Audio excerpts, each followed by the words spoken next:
Bom dia a todos. Agradecemos a presença de todos aqui. Eu aproveito neste início para passar algumas funcionalidades da plataforma deste webinar para vocês. O microfone de todos os participantes está silenciado. Se vocês tiverem alguma dúvida ou pergunta, por favor, usem o botão Q&A, Q&A, que fica na barra inferior deste ambiente, desta tela. Espero que todos tenham um ótimo webinar. Obrigado a todos pela participação. Quero agradecer também aos patrocinadores deste encontro, Lactec, Deode, e também quero agradecer os nossos apoiadores, a Besco e a BIPT. Agora nós vamos assistir um vídeo de abertura deste evento.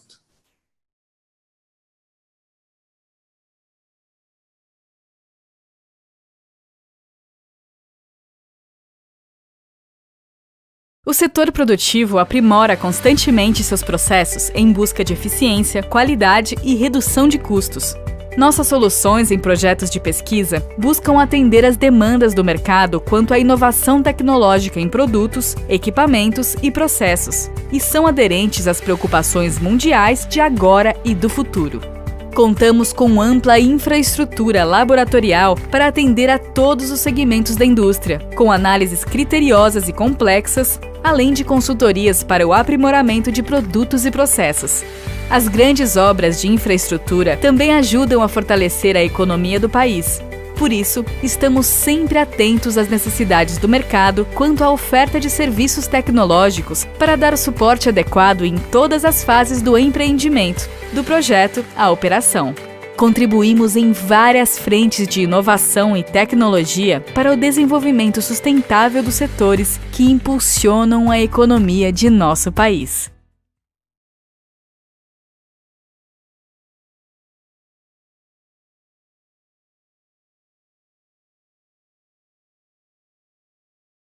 Agora, quero lembrá-los que uma pesquisa sobre este webinar, ela será apresentada ao final dessa transmissão e também os participantes receberão por e-mail, todos os participantes receberão essa mesma pesquisa por e-mail. Agora eu passo a palavra para o senhor Luiz Fernando Viana, presidente do Lactec, para que ele dê início a este painel. Luiz Fernando, é com você. Obrigado pelas palavras iniciais. Em primeiro lugar, eu quero agradecer o Canal Energia, meu amigo Rodrigo, que promoveu esse evento. Quero agradecer aqui os meus amigos painelistas e quero agradecer o público. Tivemos mais de 1000 pessoas e isso nos dá uma responsabilidade muito grande aqui, né? E a minha responsabilidade também é muito grande, porque eu estou com um time aqui de feras para falar sobre assuntos relevantes aí do nosso setor de energia, nosso setor de inovação, mas, ao mesmo tempo, eu fico muito tranquilo porque a gente está aqui entre amigos. Então, acho que vai ser um bate-papo bem descontraído e espero que a gente possa contribuir bastante com conteúdo relevante para todos vocês. Bom, antes de eu passar a palavra para os painelistas, eu gostaria só de fazer um breve comentário em relação às questões aí de inovação do setor elétrico, né? E para fazer isso eu quero lembrar um pouquinho do programa de sucesso do P&D ANEEL e do programa de eficiência energética também, que agora, não sei se todos sabem, mas no mês que vem eles completam aí 20 anos. Foram criados pela Lei 9991, né? E eu tenho a oportunidade de estar trabalhando nesse setor já há mais de 20 anos. Então, eu pude acompanhar todo o crescimento do programa, o amadurecimento do programa. Então, hoje em dia, eu costumo dizer que a gente não tem projetos de P&D, projetos de eficiência energética, né? Nós temos programas dentro das concessionárias, porque o programa ele se amadureceu de um jeito e a gente vê muitos produtos, muitos processos sendo desenvolvidos através desse programa, né? Nós temos, eu gostaria de destacar aqui as chamadas estratégicas da ANEEL, que elas são extremamente relevantes para o país inteiro, eles mexem elas acabam mexendo até com questões voltadas à regulação, questões voltadas à expansão da matriz energética. Nós temos projetos sendo executados no país inteiro, temos produtos sendo expostos, inclusive, fora do Brasil, fazendo com que a nossa economia tenha um posicionamento importante aí no mercado de uma maneira geral, né? Eu gostei muito do título dessa série de webinars, né? Serão dois, um hoje e o outro na semana que vem, que é a retomada econômica por meio da inovação e eficiência, né? Eu acho que esse título é bastante importante, inclusive, eu particularmente concordo com isso, né? Porque, de acordo com o que eu falei aqui na minha explanação inicial, o programa de P&D e de PE, ele vem desenvolvendo muitas questões novas, aí, muitas coisas inovadoras. Então, eu acho que mas, naturalmente, a energia é associada ao crescimento do mercado. Eletrônica, a retomada, ela é bastante... esse setor será bem importante na nossa retomada, aí, né? Mas a gente sabe que em tempos de crise, né, e falando, acho que o nosso objetivo hoje não é falar de crise, e sim de oportunidades futuras, mas em tempos de crise a gente acaba se deparando com vários obstáculos pela frente, né? Então, já há algum tempo a gente vem acompanhando alguns rumores aí em relação ao programa de P&D e PE, né? Então, a gente vem já há quase 90, pouco mais de 90 dias acompanhando essas questões, mas o nosso foco aqui é justamente falar de uma visão de futuro, né? Então, a gente trouxe importantes players aí do setor de energia e do setor de inovação para estarem debatendo conosco aqui essas questões relevantes para o nosso setor. Então, eu vou apresentar os nossos painelistas, lembrando que as perguntas devem ser feitas através ali do Q&A, que está abaixo da tela de todos, né? A gente vai estar olhando todas essas perguntas e, ao final do painel, a gente vai estar selecionando algumas para que a gente possa ler aqui e comentar com os nossos convidados aqui. Então, a gente está com Elvio Guerra, que é o secretário adjunto de Planejamento e Desenvolvimento Energético do MME. Estamos com o Tiago Barral, presidente da empresa de pesquisa energética EPE. Estamos com o Paulo Foina, que é presidente da Associação Brasileira das Instituições de Pesquisa e Inovação, a ABIPT. E estamos com o Frederico Araújo, que é presidente da Associação Brasileira das Empresas de Serviço e Conservação de Energia, a ABESCO.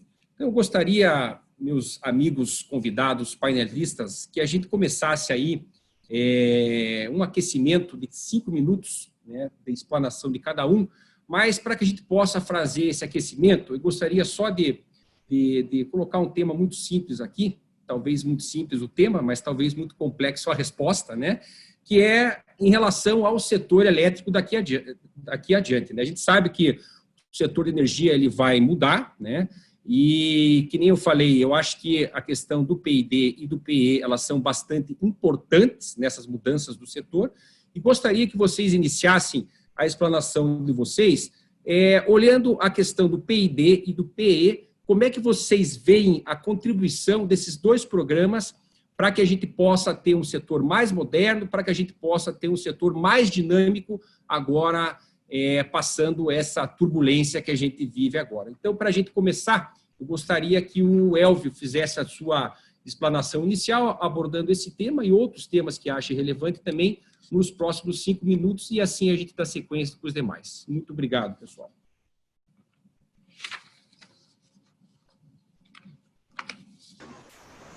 Bom, primeiro, Viana, muito obrigado aí pelo convite. E eu gosto muito de participar desses eventos, e especialmente representando o Ministério de Minas e Energia, porque essa é uma das premissas básicas do Ministério atualmente, que é o diálogo, que eu gosto de repetir aquilo que diz o ministro Bento, quer dizer, o diálogo permanente com a sociedade.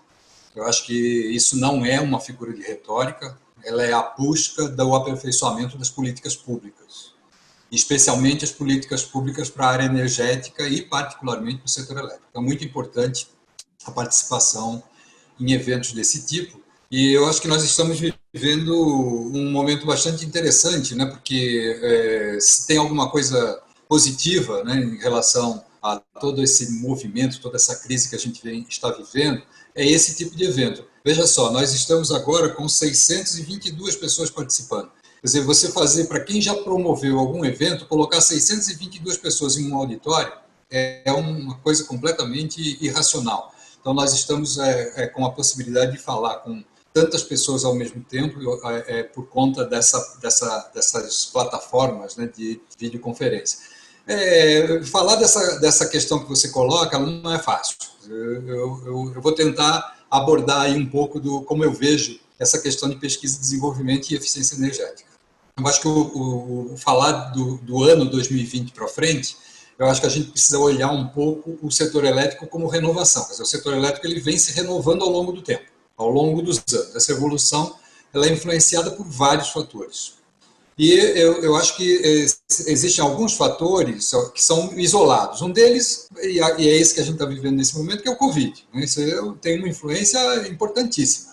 As estimativas de crescimento da economia brasileira, por exemplo, elas são drásticas, né? Quer dizer, eu acho que a gente tem uma influência muito grande do PIB na questão do planejamento do setor. Então, a gente tem aí uma situação que traz perspectivas muito diferentes para as diversas fontes ao longo dos anos. E um outro fator é o fator de desenvolvimento tecnológico. Eu sempre gosto de olhar lá para a crise de 73, quer dizer, a crise do primeiro choque de petróleo. Foi ali que nós tivemos uma possibilidade, por conta da própria crise, de fazer pesquisas em unidades geradoras de menor porte. Isso para enfrentar os altos preços de combustível.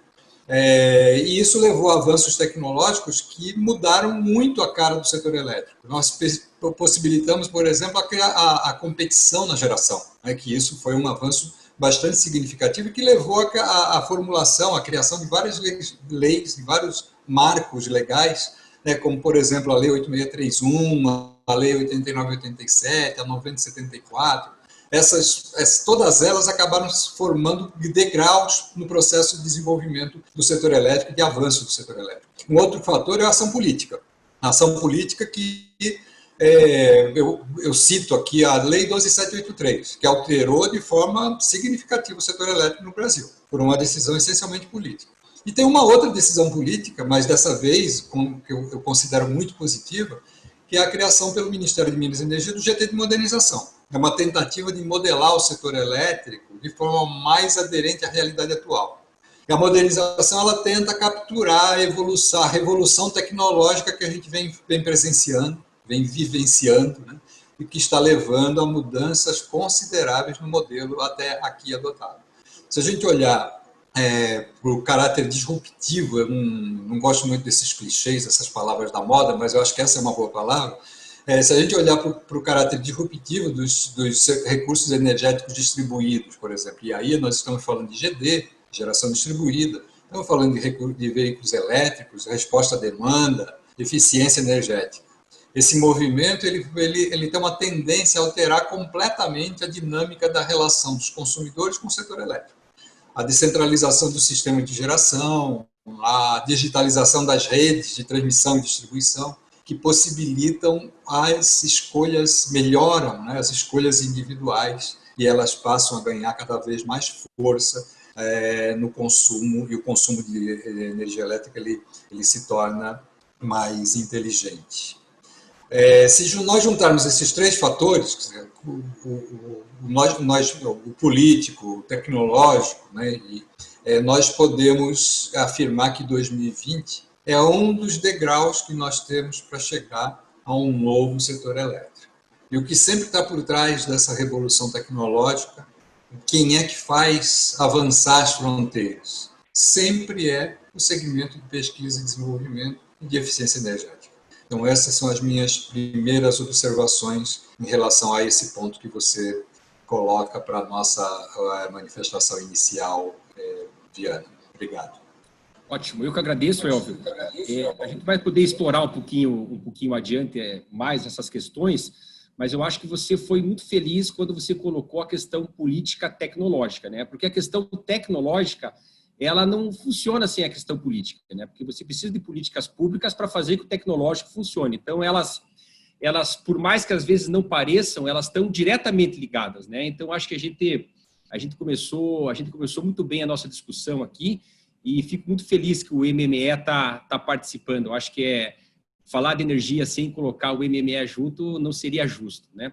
Mas para a gente colocar um pouquinho mais de inovação na nossa conversa, eu gostaria de ouvir agora o Paulo Foina, que representa a ABIPT, né? E junto com a ABIPT, aí ele traz empresas que atuam em diversos setores e aqui especialmente no setor elétrico no Brasil inteiro, né? Eu tive a oportunidade de presidir a ABIPT também e agora o Paulo Foina vem fazendo um excelente trabalho aí e gostaria de ouvir um pouquinho dele também em relação a essa questão. Por favor, Foina. Bom dia a todos. Viana, obrigado pelo convite. O Canal Energia aí, parabéns pela iniciativa. Bom dia a todos os meus colegas aí de exposição aqui no vídeo. Acho que como o Elvio falou e você ressaltou bem, Viana, a questão de ciência e tecnologia, pesquisa e desenvolvimento é uma questão de política. A ciência e tecnologia existe para dar suporte a uma política de desenvolvimento socioeconômico do Brasil. A gente cresce, a gente desenvolve, a gente cria riqueza a partir do desenvolvimento científico e tecnológico. No setor energético isso é fundamental. Nós somos uma sociedade que é eminentemente tecnológica. Atualmente você, não tanto por causa da pandemia, mas quando você vai num restaurante ou vai numa reunião, vai na casa de um amigo, uma das primeiras coisas que você pergunta é qual é a senha do Wi-Fi, né? Logo depois de dar o bom dia ou boa noite, você pergunta a senha do Wi-Fi. A segunda pergunta é onde é que tem uma tomada para ligar meu celular ou meu notebook. Quer dizer, olha o nível de dependência que nós temos, a quantidade de T's, né? No meu tempo chamava Benjamin, aqueles multiplicadores de tomada que nós temos em casa. Por quê? Nós estamos demandando cada vez mais energia. A gente é um mundo altamente tecnológico. E essa crise que nós estamos passando mostra bem isso. Nós estamos quase numa guerra científica. Não é uma guerra de trincheira, não é uma guerra de armas. Essas armas são ciência e tecnologia, né? E as pessoas que vão operar os instrumentos, os produtos de ciência e tecnologia, que nós colocamos nas mãos delas. Então, nós vamos passar por essa crise, antes, durante e depois da crise, com investimentos em ciência e tecnologia, com resultados de pesquisa em ciência e tecnologia. Sem isso, a gente não consegue sair do outro lado. É fundamental que isso aconteça. Então, a ABIPT, que congrega hoje mais de 150 instituições de pesquisa no Brasil, que vai desde citar algumas mais conhecidas, desde uma Embrapa, que trabalha com agronegócios, passando por Fiocruz, passando por Lactec, Instituto Dourado e outros, a CID e outras, FITEC e outros grandes institutos nacionais em todas as áreas do conhecimento. Mas no Brasil nós temos mais de 300 institutos de ciência e tecnologia desenvolvendo tecnologias dos mais diversos setores, nas mais diversas áreas. Eu digo que nós somos o grupo reconhecidamente mais desconhecido do país, porque todo mundo usa os nossos produtos, ninguém sabe que fomos nós que fizemos, né? As empresas colocam no mercado os produtos que são desenvolvidos pelos ICTs, e nós estamos aí apoiando o desenvolvimento tecnológico para a recuperação da crise. Só uma curiosidade, um número que eu acabei de receber agora cedo, a consultoria McKinsey fez uma pesquisa e mostrou que, no pós-pandemia, a geração de empregos vindo da área de energia tradicional, energia fóssil, gera para cada 10 milhões de dólares investidos, aproximadamente 23 novos negócios. Na área de eficiência energética e na área de inovação, de novas tecnologias de energia, são mais de 70, quase 80 novos negócios a cada 10 milhões de dólares investidos. O multiplicador é 3 vezes mais do que na área de energia tradicional, na área fóssil. Então, veja que são negócios novos. Eu estava explicando isso para os meus alunos, também sou professor. Imagina que é inexorável a descarbonização da economia. Nós vamos ter cada vez mais carros elétricos, caminhões, tratores elétricos. Imagina você colocar um eletroposto a cada 100 quilômetros de estrada, cidade, fazenda, pátio de manobras, etc. A quantidade de novas empresas e novos empregos que nós vamos ter que abrir só para montar esses eletropostos, né? Fora a parte de desenvolvimento tecnológico para um eletroposto que funciona no Brasil, né? Que tem aí em Manaus uma umidade de 99,9%, uma temperatura alta, passando por Palmas, acima de 40 graus de temperatura, umidade abaixo de 15%, e lá no sul, né, lá em São Joaquim, com temperaturas abaixo de zero. Então, esse é o nosso escopo. O Brasil é um país muito grande, precisa de pesquisa brasileira para atender às nossas necessidades de energia e de todas as áreas de conhecimento.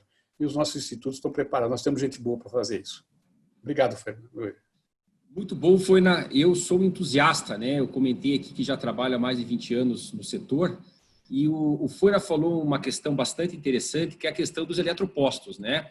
Aqui no Paraná, nós já temos um corredor de 700 quilômetros que vai do nosso porto, aqui em Paranaguá, até Foz do Iguaçu, onde fica as nossas cataratas do Iguaçu, com eletropostos, né? E já em funcionamento. E isso gera uma série de outros negócios. E o bacana é que isso foi desenvolvido através de projetos de pesquisa e desenvolvimento. E os eletropostos, eles estão instalados estrategicamente em postos de serviço onde se gira mais a economia ainda, né? Então, é um setor complementando o outro. Então, acho que você foi muito feliz em mencionar a questão dos eletropostos.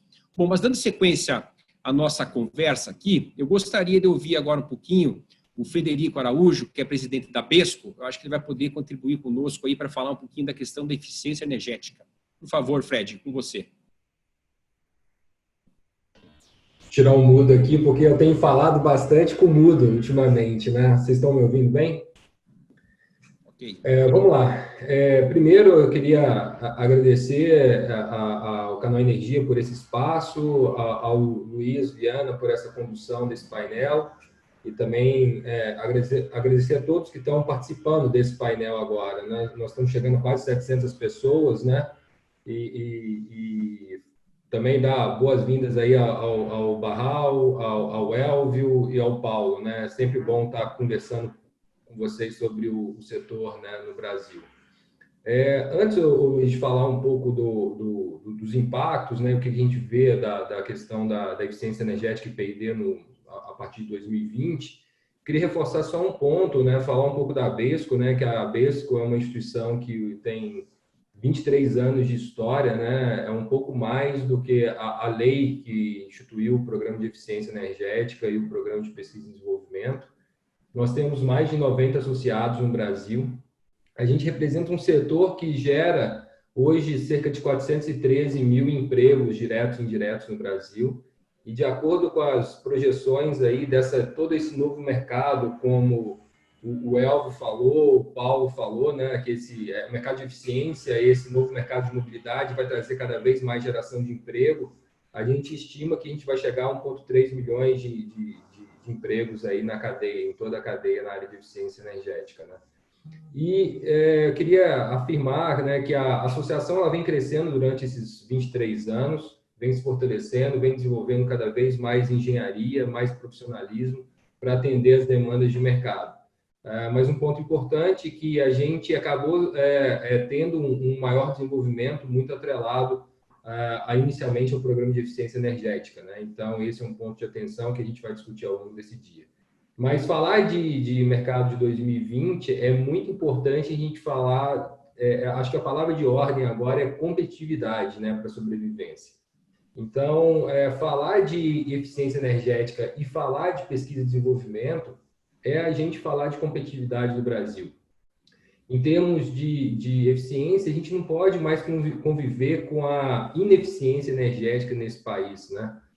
A gente tem perdas, né, enormes no setor aqui no Brasil, em alguns setores, por exemplo, iluminação pública, área de saneamento, que eu vi que tem algumas pessoas da área de saneamento nos assistindo, né? Tem muita bombas e motores muito antigos, a gente encontra instalações de década de 50 e 60 funcionando no Brasil.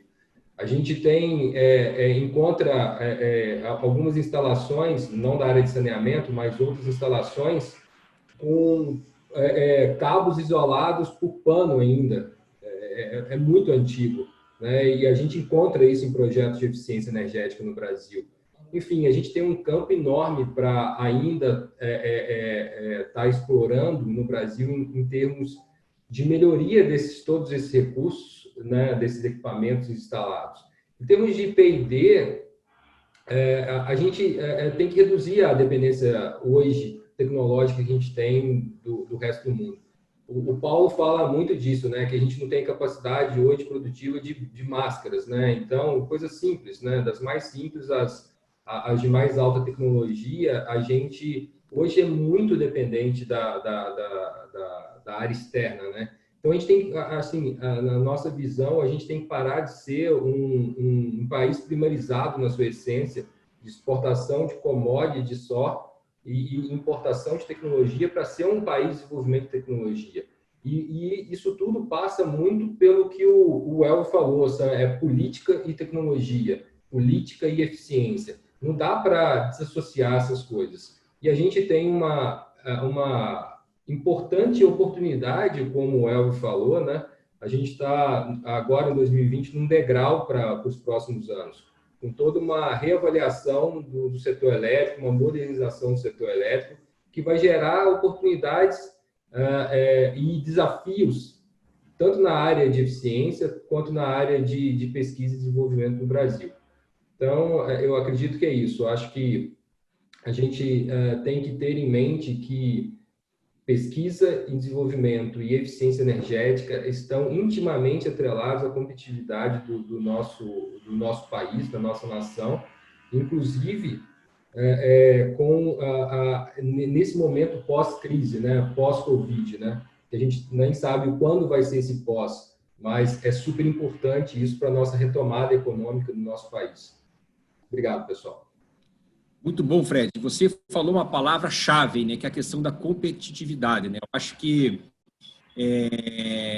a gente vê em muitos países, em tempos de crise, eles aceleram o investimento em inovação, né? E aqui no Brasil, às vezes, parece que é ao contrário. Então, eu acho que para nós continuarmos sendo mais competitivos, nós precisamos investir mais em inovação, né? Para a gente e voltando lá ao título do nosso webinar, que é a retomada econômica, né?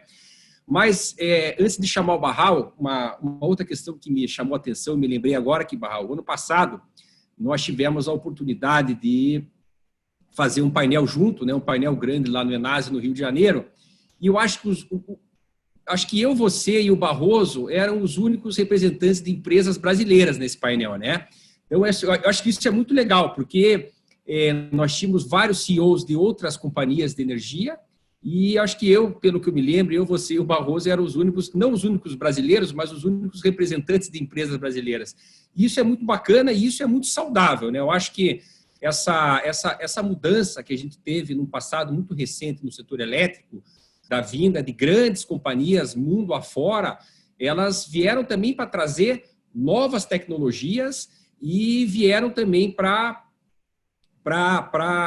apostar nas nossas tecnologias, né? Eu vejo muitas empresas de outras nacionalidades investindo o P&D delas conosco aqui, né? Acreditando na eficiência energética aqui do Brasil também, né? Eu acho que isso é muito bacana, né? Então, só queria fazer essa lembrança e passar a palavra para você fazer as suas considerações iniciais aí.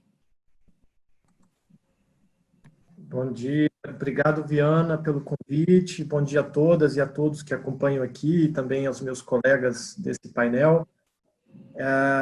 De fato, né, acho que no Enase, né, a gente teve essa oportunidade e naquela ocasião, realmente, a gente pôde discutir a importância das novas tecnologias na competição e nos ganhos de eficiência, na gestão dos ativos, e nas oportunidades de trazer para essa indústria tradicional da energia elétrica uma nova indústria para dentro dela, uma indústria emergente com novas tecnologias, novas práticas. Então, realmente, é uma boa lembrança. Eu acho que traz, agora, nesse momento de Covid, a reflexão, né, que se coloca até que ponto essa crise, né, transforma o setor.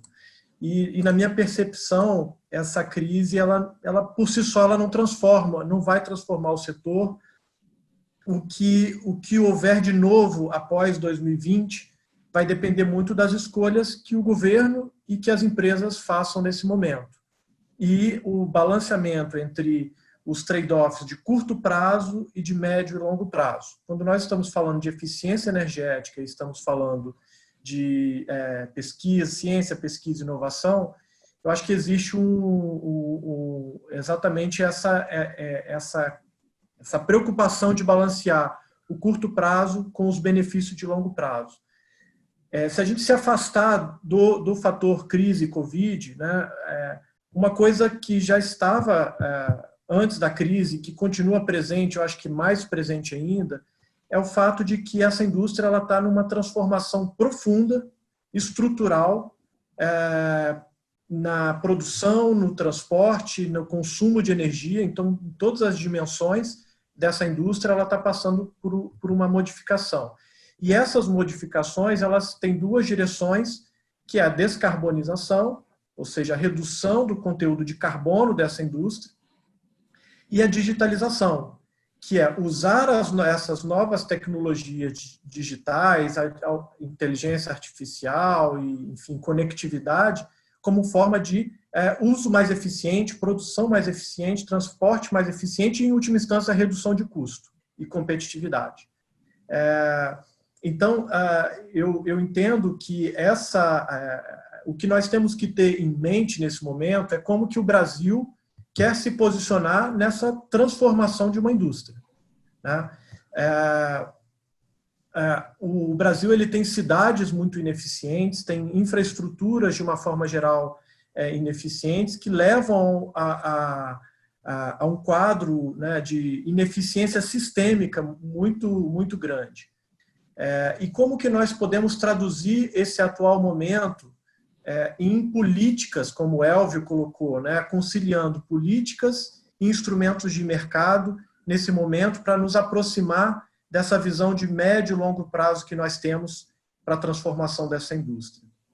Eu diria que nós temos que sair do discurso para a prática, né? A modernização do setor elétrico, ela precisa, e eu acho que nesse momento é uma oportunidade de nós passarmos do discurso para a prática. Temos um projeto de lei e uma série de trabalhos que permitem trazer uma visibilidade concreta do que nós podemos trazer para esse mercado, e essa modernização ela abre as portas para uma infinidade de novos modelos de negócios e oportunidades de investimento, usinas virtuais, eficiência, gestão pelo lado da demanda, ou seja, a eficiência energética elevada ao cubo, né? E, além disso, eu diria que, sob o aspecto de políticas públicas, né, nós temos aí o Programa de Eficiência Energética, o PE e o PID da ANEEL, que são grandes motores de transformação do setor elétrico brasileiro já há algum tempo. Tem aperfeiçoamentos para serem feitos, nós sabemos disso, mas eu diria que é um momento de não abandonar esse tipo de agenda. Sobretudo para não criar uma descontinuidade que desmobilize os quadros técnicos especializados que são valiosíssimos e que, uma vez desmobilizados, o Brasil vai pagar muito caro para remobilizar esses quadros técnicos especializados.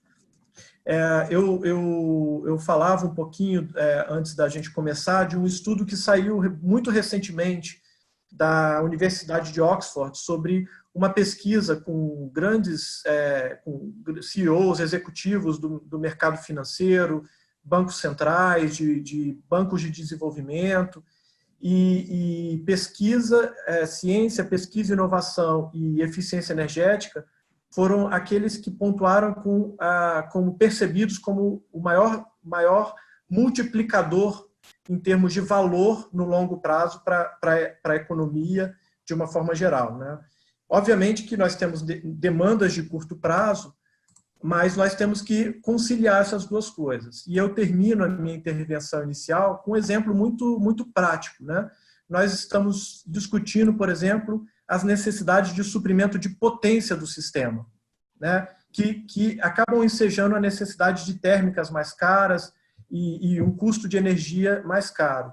Ora, ao mesmo tempo, o Brasil está crescendo exponencialmente a demanda de ar-condicionado, por conta de edificações pouco eficientes e equipamentos, muitas vezes, não tão eficientes. Então, acho que nós temos aí várias oportunidades concretas para conciliar esses benefícios de médio e longo prazo, que é eficiência e o P&D, né, podem trazer para o Brasil e colher os frutos, não em 2021, quando acabar a crise, mas ao longo dos próximos anos, conjuntamente com a reforma do setor elétrico, que é tão necessária e que também nós só vamos colher os frutos ao longo dos próximos anos, das próximas décadas. Então, era essa a minha mensagem inicial. Conciliar o curto prazo, mas com olho no longo prazo.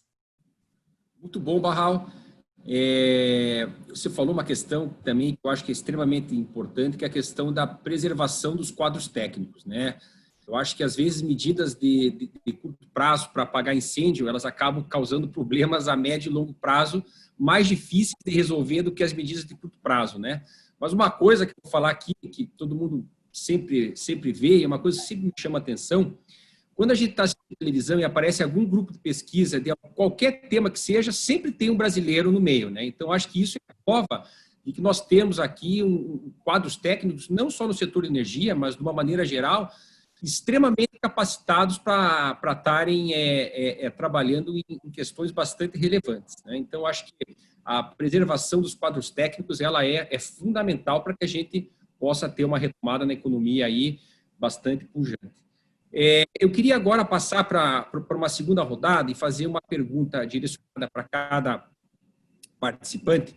Então, começando lá com o Elvio, em relação ao decreto 10.350, né, eu tinha que falar do decreto 10.350, né, de uma maneira muito leve, né, que estabelece o empréstimo da conta via Covid para reequilibrar os caixas das distribuidoras e, ao mesmo tempo, evitar que esses empréstimos pressionem as tarifas e o bolso do consumidor. Qual o maior desafio nesse processo? Existe alguma discussão pautada na regulação para minimizar esse e outros efeitos? E como fechar essa conta sem comprometer outros segmentos como o P&D e a eficiência energética? Eu acho que o Barral, só finalizando a minha pergunta aqui, ele foi muito feliz quando falou em mudanças, né? Eu acho que todos nós aqui somos favoráveis a mudanças, né? Mas a gente é favorável à manutenção desses importantes problemas, né? Eu acho que as mudanças elas sempre vêm do bem, né? A gente eu entendo assim que o setor de inovação, de uma maneira geral, ele está bem aberto a mudanças, né? Mas nós gostaríamos de escutar um pouquinho em relação à preservação desses dois importantes programas para o setor de inovação de uma maneira geral. Com você lá, Elvio, por favor. Ok, obrigado mais uma vez, Viana, pela pergunta e parabenizo também os que me antecederam aí nas manifestações. Eu vou fazer referência aqui, antes de começar, a uma palavra que eu até anotei aqui, que foi colocada pelo Viana logo no início, que ele usou a expressão rumores. Né? Existem rumores de que pode mexer numa coisa em outra e tal, né? Eu sempre gosto de ficar muito atento a rumores, porque, é claro, tem aquelas coisas assim, onde há fumaça, há fogo, né? Mas eu acho que nós precisamos colocar muito o pé no chão, porque muitas vezes as coisas vão sendo extrapoladas, né? E acaba criando uma situação que não efetivamente não condiz com a realidade do que está sendo discutido. Então, quando ele falou em rumores, claro, falou em rumores, vamos mexer em P&D, vamos mexer em eficiência energética. Então, para poder entrar na questão que você coloca, do decreto, da regulamentação, né, do decreto 10.350, eu acho que é importante a gente fazer uma retrospectiva aí do que aconteceu no Brasil com o evento, né, com o Covid-19. Eu acho que trouxe a pandemia, ela trouxe alguns desafios para o setor elétrico que todos nós conhecemos. Mas eu vou pegar dois pontos que são bastante significativos e influenciam muito o nosso processo de decisão. Um deles é a redução de carga. Quer dizer, a gente está falando da redução de carga da ordem de 15%. Aumento de inadimplência. A inadimplência que, tradicionalmente, ela gira em torno de 3%, a gente está falando hoje de 10% aproximadamente. Quer dizer, isso aí afeta de forma drástica, num primeiro momento, as distribuidoras. E as distribuidoras, elas são as arrecadadoras do setor. Então, o recurso do setor elétrico, ele entra pela distribuidora. Só para a gente ter ideia, as distribuidoras elas ficam aproximadamente com 18% do que elas arrecadam. O restante é repassado para os demais elementos, né, para as demais partes do setor, geração, transmissão. E aí a gente pode falar também que acaba entrando no circuito, né, P&D, eficiência energética, né, em todos os fundos setoriais. Né. Então, existem algumas premissas que nortearam o trabalho, ou estão norteando, na verdade, né, o trabalho e a ação do Ministério de Minas e Energia. Eu posso dizer aqui, embora a ANEEL esteja presente, mas posso dizer também que é o que está balizando aí o trabalho da própria ANEEL. Uma dessas premissas é evitar o efeito dominó. Quer dizer, é aquilo que a gente coloca a distribuidora recebendo o recurso. Se ela não recebe o recurso, como que isso pode contaminar os demais setores, né? Então, esse é uma das premissas. Nós temos que fazer o máximo de esforço para evitar o efeito dominó. O outro é respeito aos contratos, e aí é senso amplo, né? Respeito aos contratos de uma forma geral. E aí, de novo, inclui aí a questão de todo o trabalho de pesquisa e desenvolvimento e aquilo que está sendo, e eficiência energética que está sendo realizado. É claro que eu não quero ser aqui uma máquina só de pensar nessas questões práticas, né, e essas questões mais técnicas, mas é claro que uma das premissas básicas é a saúde das pessoas, obviamente, né, que a gente tem que primeiro pensar na saúde das pessoas. Isso foi uma baliza do Ministério, quer dizer, pensar primordialmente na saúde das pessoas. Nós tomamos algumas medidas de curto prazo, porque precisava fazer alguma coisa imediatamente. Então, uma das coisas que se pensou foi o primeiro eixo, que eu posso dizer assim, de ação do Ministério, foi a continuidade da prestação de serviços e dos investimentos. Isso não poderia acontecer em hipótese alguma. Quer dizer, você tem um rompimento na prestação dos serviços. E isso foi um eixo importantíssimo. E aí teve várias medidas. A ANEEL tomou medidas, suspendendo o corte de eventuais inadimplentes, né? O decreto presidencial que considerou a atividade de energia elétrica como essencial, né? A isenção nas tarifas de baixa renda por 3 meses, agora já se discute uma ampliação, né? Teve um aporte aí de recursos de 900 milhões do Tesouro para que isso pudesse acontecer. Um segundo eixo de ação foi para garantir a liquidez do setor. Então, a liquidez do setor só tinha quer dizer, na verdade só tinha esse, mas um que era de solução bastante imediata era a injeção de recursos nas distribuidoras, né? Porque, como disse, é o caixa do segmento, do setor. Então, esse segmento precisa de ter os recursos para que não contamine os demais segmentos. E aí foi publicada a medida provisória 950 e o decreto que você citou, Viana, que é o 10.350. Foi criada, então, a conta Covid, que foi chamada, né, foi batizada de conta Covid, um pouco para comparar, né, fazendo referência, assim, mas são momentos e históricos completamente diferentes, né, que é aquela conta Covid lá de 2013, de conta ACR, então lá de 2013. Então, foi criada aí a conta Covid estabelecendo medidas temporárias. Eu acho que essa é a palavra mais importante aí que eu gostaria de citar. Medidas temporárias e emergenciais, destinadas para o setor elétrico para enfrentar a crise. Então, nós precisávamos prover recursos para garantir sustentabilidade de toda a cadeia e com respeito aos contratos das distribuidoras. As distribuidoras têm contrato com os geradores. Se a distribuidora não tem o recurso, como é que como é que paga o gerador? Então, isso era muito importante que nós criássemos essas medidas para injetar recursos nas distribuidoras. E uma coisa curiosa, né, porque às vezes a gente fala, tá bom, mas o consumidor então é que vai pagar essa conta. Bom, na verdade, o que a gente costuma dizer é que a conta Covid, nesse momento, nesse curto prazo, ela não traz nenhum ativo novo nas tarifas. Na realidade, tudo que está acontecendo são aquilo que já viria nas tarifas. Aliás, a conta Covid, ela, de certa forma, ela até amortece impacto tarifário em 2020, porque esses reajustes que ocorreriam nas tarifas, os reajustes que ocorreriam nas tarifas ao longo de 2020, eles foram, na verdade, antecipados para a conta Covid. Então, você tem, isso é algo que parece meio paradoxal, né? Mas, a rigor, as tarifas já seriam reajustadas naturalmente. Então, o que a conta Covid faz nesse primeiro momento é trazer para as distribuidoras aquilo que viria através das tarifas ao longo de 2020. Então, não há ativo novo nas tarifas. Agora, essas soluções, elas são de curto prazo e elas não encerram esse movimento. A conta Covid ela não resolve além do curto prazo. Então, essa foi a primeira injeção de recursos.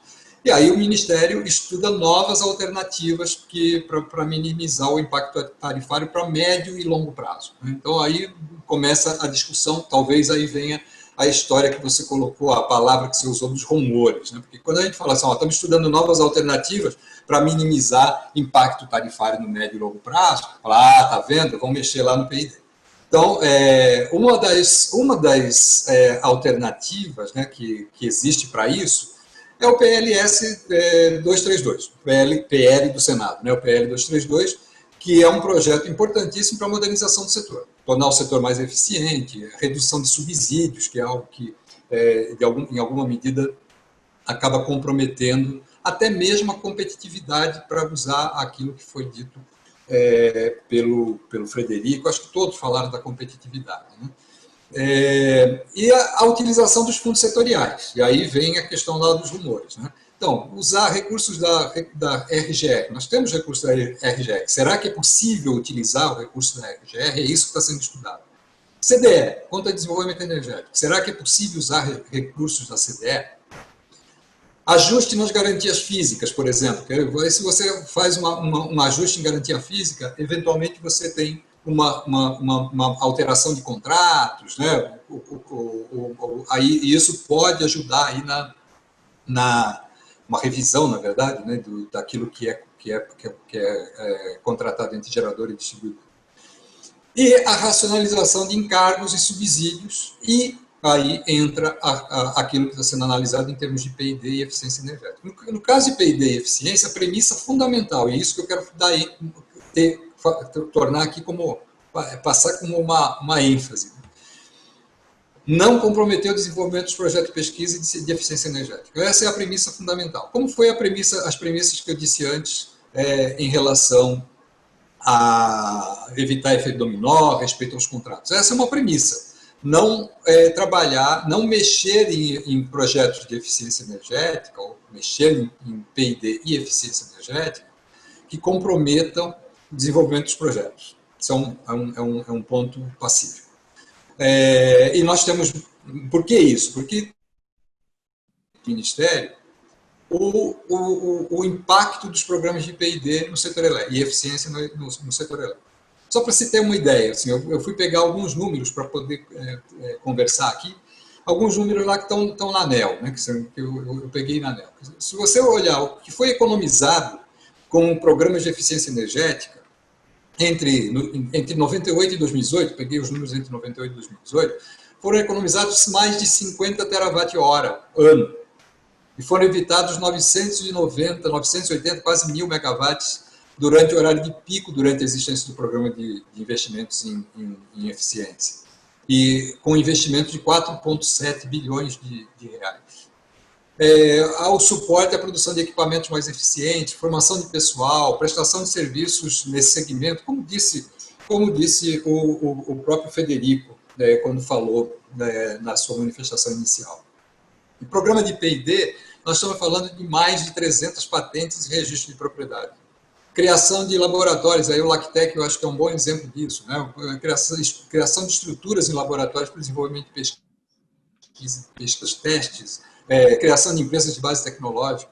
Foram publicados mais de quase 5.000 artigos técnicos e científicos em periódicos, nacionais e internacionais. Foram introduzidos novos produtos no mercado. Eu gosto de citar, e isso me chama bastante atenção, a questão lá do projeto, quando a gente fala de GD, por exemplo, né, o GD ele surgiu a partir de um projeto de pesquisa, um projeto de eficiência energética. Né? Foi a partir dele que se pensou em todo esse programa que levou à edição pela ANEEL da Resolução 482.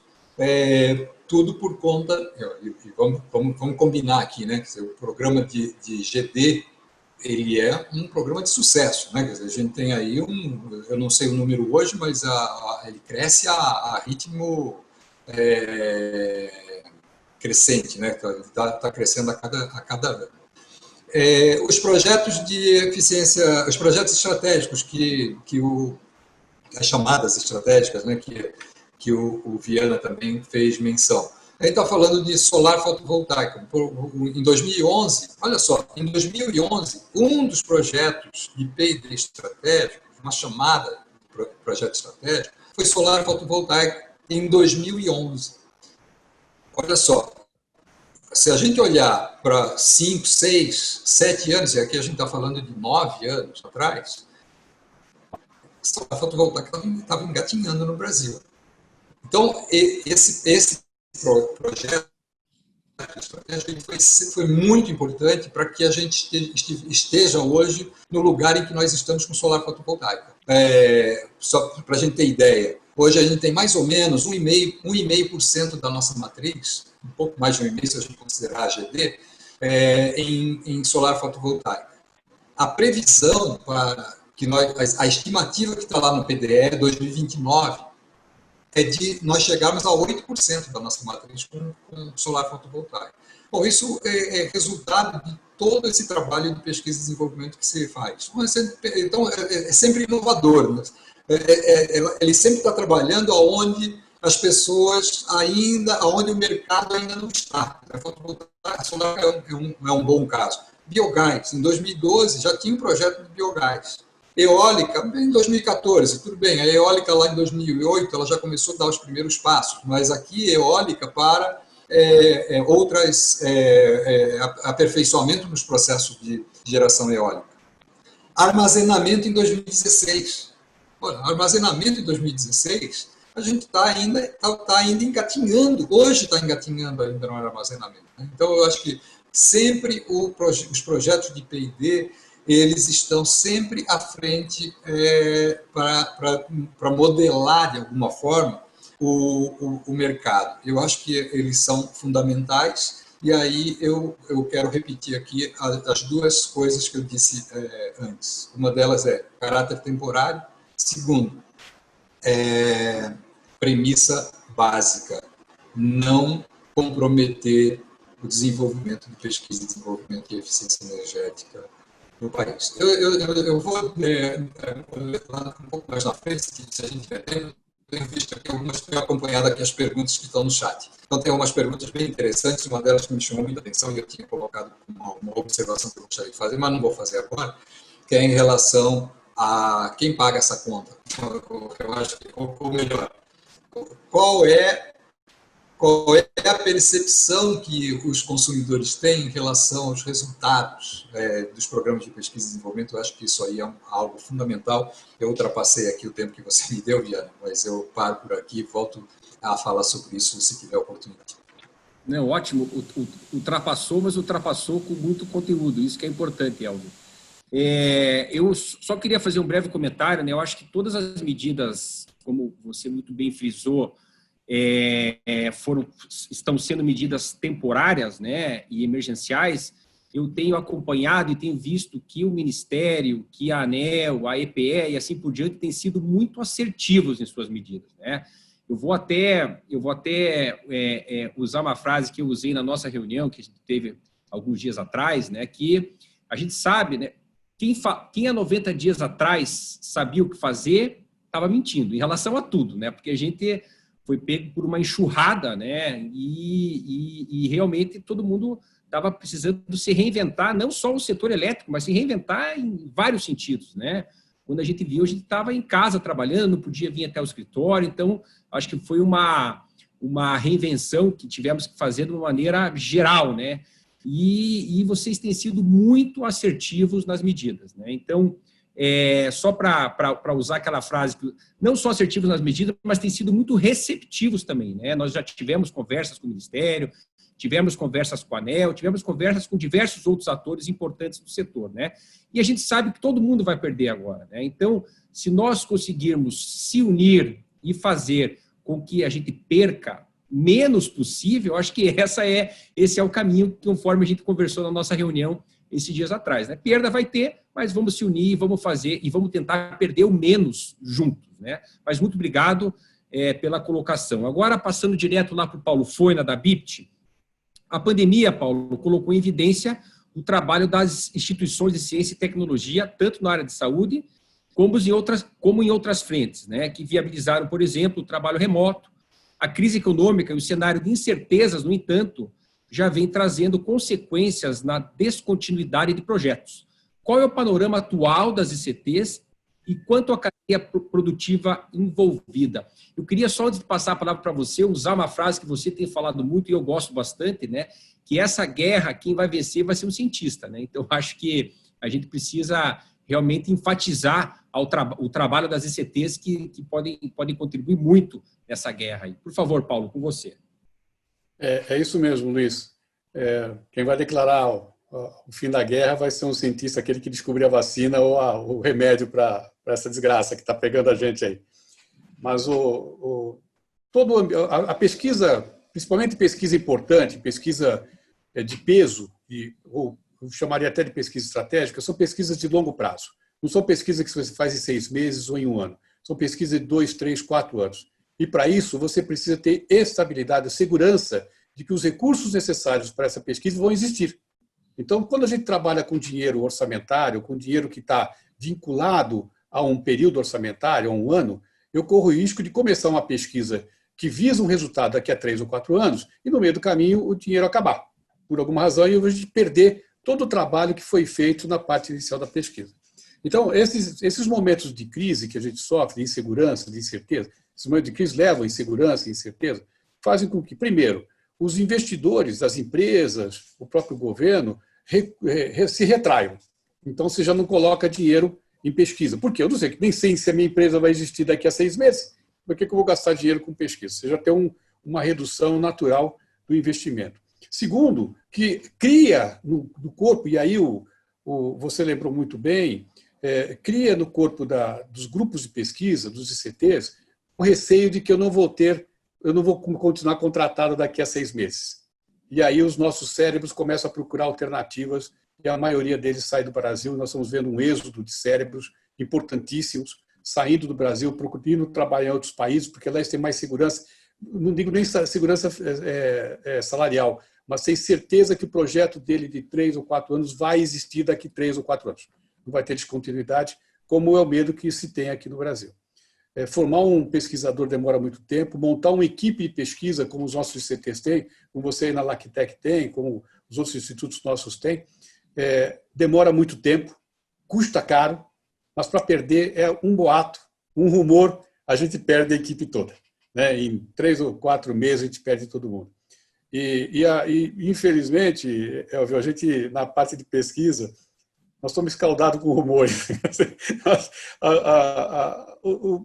Aqui não é nem onde há fumaça fogo, onde há fumaça a gente vai fazer fogo depois, quer dizer, mesmo que não tenha, a gente cria depois o fogo, quer dizer, se levanta um balão de ensaio que acaba, na maioria das vezes, se confirmando.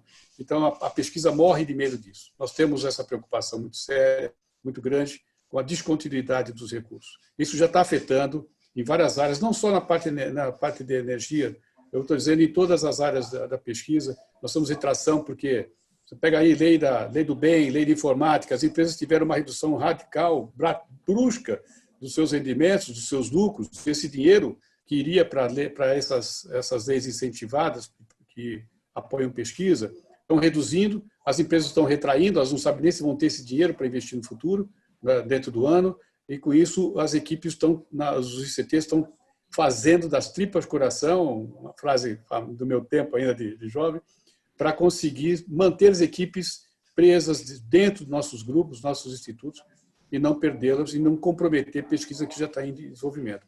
Então, momentos de incerteza para a ciência e tecnologia é sempre complicado. Por outro lado, é uma tremenda oportunidade. A gente vê que a ciência e a tecnologia cresce, principalmente a tecnologia, cresce em momentos de crise. É durante as guerras que os grandes avanços científicos apareceram, os avanços tecnológicos. Então, a gente está numa guerra. O que está aparecendo de novidade, de inovação, de soluções inteligentes, interessantes para o problema do Covid agora, no curto prazo, a gente gastaria 10 anos para fazer. né? Por outro lado, também nós descobrimos uma fragilidade brutal da política industrial brasileira, né? O Frederico lembrou, a gente está importando máscara de papel da China, quer dizer, nós somos o maior produtor de celulose e nós mandamos celulose para a China para eles fazerem máscara para a gente importar. Por que isso? Porque a nossa indústria nosso parque industrial foi desindustrializado, nós perdemos capacidade de produção de forma competitiva porque nós paramos de investir em inovação. E nesse sentido, e aí o governo tem uma parte de culpa, né? O governo, todo empresário sabe que o maior sócio que ele tem é o governo, né? O governo é sócio de todas as empresas. Se a empresa tem lucro, ele ganha com imposto, com tarifas, com taxas, etc. Se a empresa tem prejuízo, o governo também ganha do mesmo jeito. Só o empresário que não. Mas o governo continua cobrando seus impostos, suas taxas, etc. Então, o governo é um sócio das empresas. E como sócio de empresa, ele precisa investir nas empresas. Investir em pesquisa e desenvolvimento, em inovação, participar do risco da inovação. Porque quando eu inovo, eu gero um novo produto, gero um novo serviço, aumento minha receita, aumento os impostos. Segundo dados do Ministério da Ciência, Tecnologia e Inovação, a cada real investido em pesquisa e desenvolvimento, dinheiro de imposto, é R$1 de imposto que não foi cobrado ou foi dado um subsídio. Esse real de imposto retorna para o caixa do governo em quase R$3 em impostos. Ou seja, é um investimento que traz resultado financeiro, é um bom negócio para o sócio governo investir nas empresas, investir na área de inovação e tecnologia. Então, nós precisamos entender que esse é um negócio bom, um negócio bom para o governo, um negócio bom para o país. Veja o perrengue que nós passamos no começo da crise, porque nós tínhamos que importar máscara, importar avental, importar respiradores, importar insumos de saúde, que é uma área estratégica, porque tudo que as nossas empresas faziam é trazer do estrangeiro, trazer de empresas de outros países e colocar e vender no Brasil. Quando o país, por razões estratégicas deles, resolveram fechar as fronteiras para defender seu próprio mercado, suas próprias necessidades, nós ficamos com a brocha na mão, né? Tirar a escada. Eu não tenho fornecedor mais de nada, inclusive respiradores. E olha que engraçado, que interessante. Nós só conseguimos atender a demanda de respiradores nacionais porque indústrias brasileiras que contrataram serviços de pesquisa e desenvolvimento para desenvolver respiradores nacionais correram para ampliar sua capacidade e estão produzindo respiradores nacionais com projetos 100% nacionais e estão conseguindo atender a demanda nesse caso. Então, veja que parar de investir ou reduzir investimento em pesquisa e desenvolvimento é comprometer o futuro, né? Mais cedo ou mais tarde.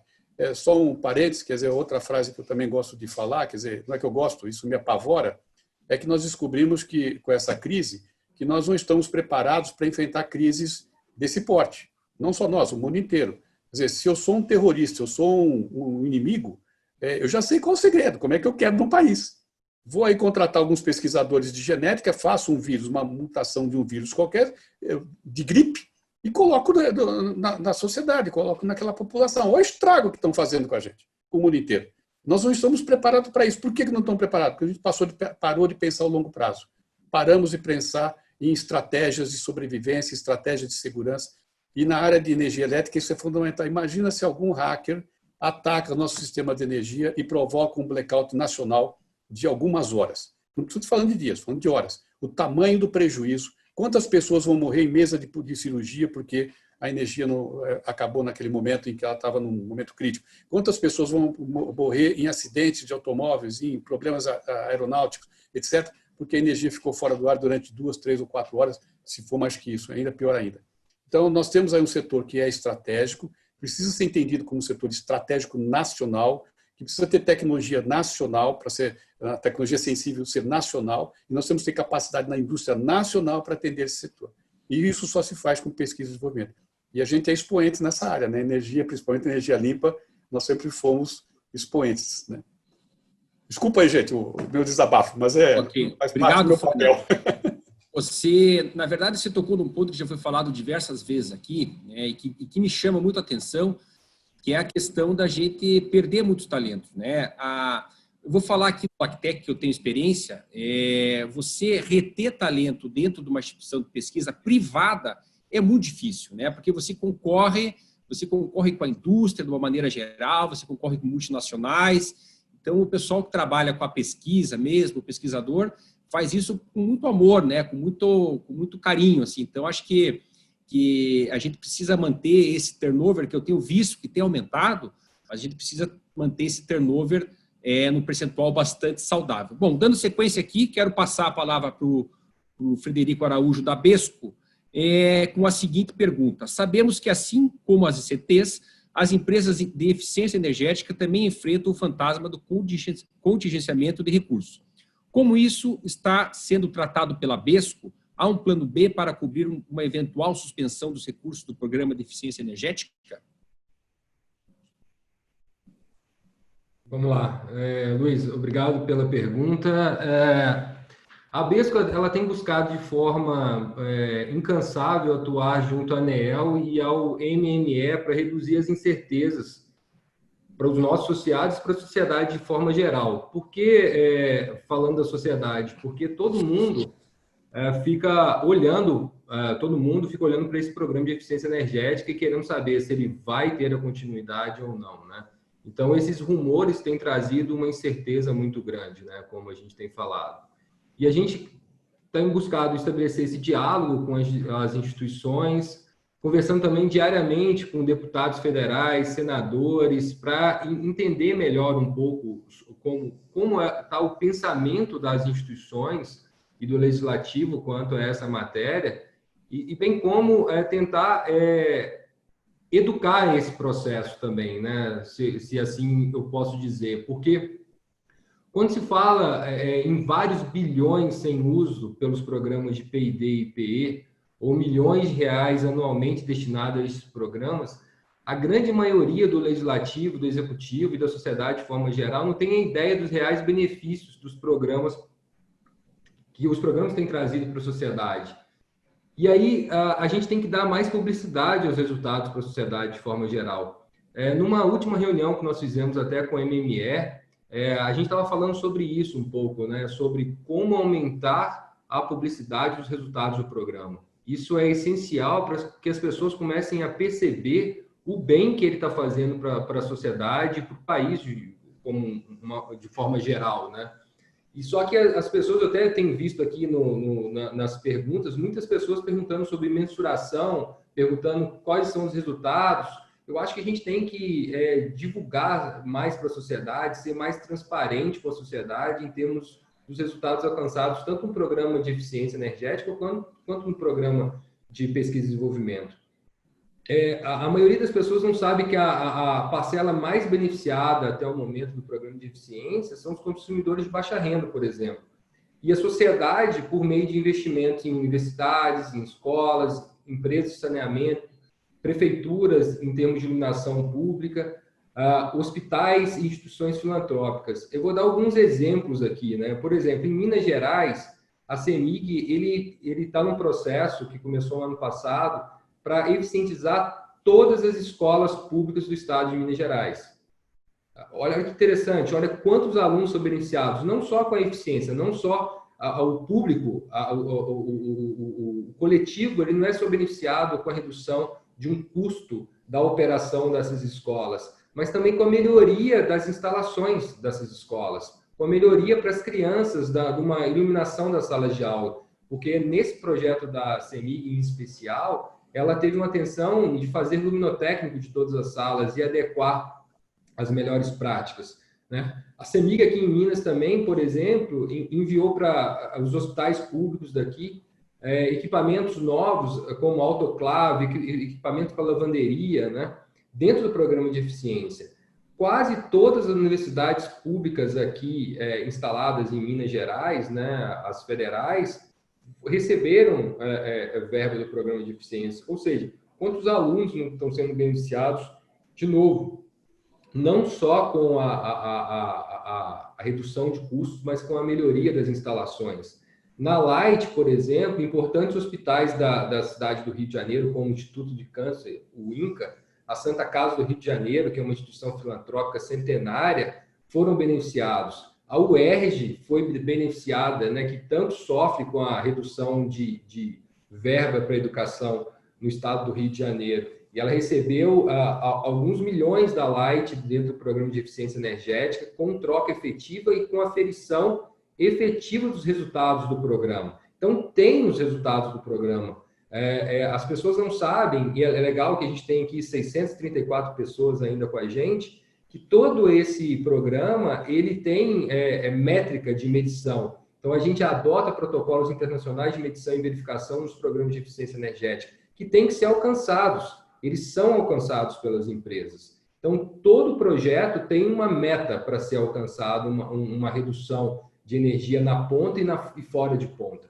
Então, a gente tem feito bastante isso. E, além disso, o programa do PE ele é responsável pela difusão ou pela disseminação da cultura da eficiência energética, por meio de ações educativas, né? Tem uma área do PE que a gente trata de ações educativas para a sociedade, para as escolas, né? Então, todas as crianças estão recebendo em vários locais, em várias comunidades, em várias escolas públicas, toda a base do conhecimento de eficiência energética. Isso fica por gerações. As crianças chegam em suas casas e têm a percepção real que não pode deixar uma lâmpada ligada, não pode deixar uma geladeira aberta, não pode tomar banho muito longo, porque além da água tem uma energia muito sendo desperdiçada ali naquele processo. Né? O programa promove redução de desperdício e melhores instalações, né, como eu disse, para usuários, moderniza equipamentos, desenvolve o mercado de eficiência no Brasil. E nesses 20 anos da Lei 991 de 2000, ela vem desenvolvendo esse mercado, né? Mas o que eu queria também destacar aqui que o PE ele tem uma importância para o desenvolvimento do país, mas infelizmente ainda o setor ele não está maduro o suficiente para caminhar sozinho. Você perguntou como que a gente está pensando isso, né? A gente ainda não tem instrumentos ainda para que esse setor caminhe, infelizmente. É um setor muito novo, é um setor que a gente tem aí 20 anos do programa de eficiência energética, mas de outras ações vem desde 98, como o Elcio falou. E todos nós sabemos que gerar cultura não é fácil. Imagina que mudar uma cultura. A gente hoje não tem uma cultura instituída da eficiência ou do não desperdício. E a gente tem que instituir a cultura da eficiência ou do uso inteligente da energia. Então, a gente tem que quebrar um paradigma e instituir uma outra cultura. A gente sabe que isso é muito difícil fazer no Brasil, né? E além disso, acredito que o MME, o EPE, o Ministério da Economia, a ANEEL, eles têm um papel importantíssimo, como a gente falou aqui, de político, né? Para fortalecer a discussão no Brasil. A gente tem que buscar criar, de fato, um mercado de energia, de eficiência energética no Brasil, por meio de políticas públicas e sólidas.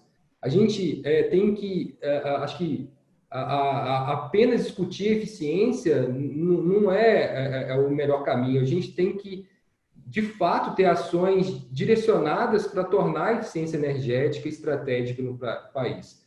E aí você me perguntou de plano B. A gente não tem o plano B nosso no início dessa pandemia era sobreviver à pandemia, que já é tão difícil, né? Que está afetando todo mundo.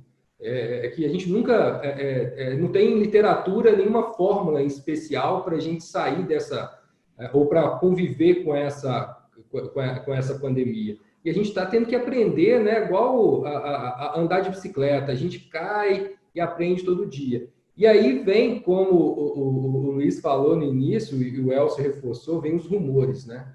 E esses rumores começam a afetar ainda mais o setor. Desde que a ANEEL solicitou as informações das verbas não investidas pelas distribuidoras no PE e no PID, acho que foi agora em março, o mercado parou. Todas as CPPs de 2020 foram suspensas e em contato, eu fiz contato com várias distribuidoras pessoalmente, eu via a Besco, e várias suspenderam a chamada pública pela incerteza do que vai ser a decisão.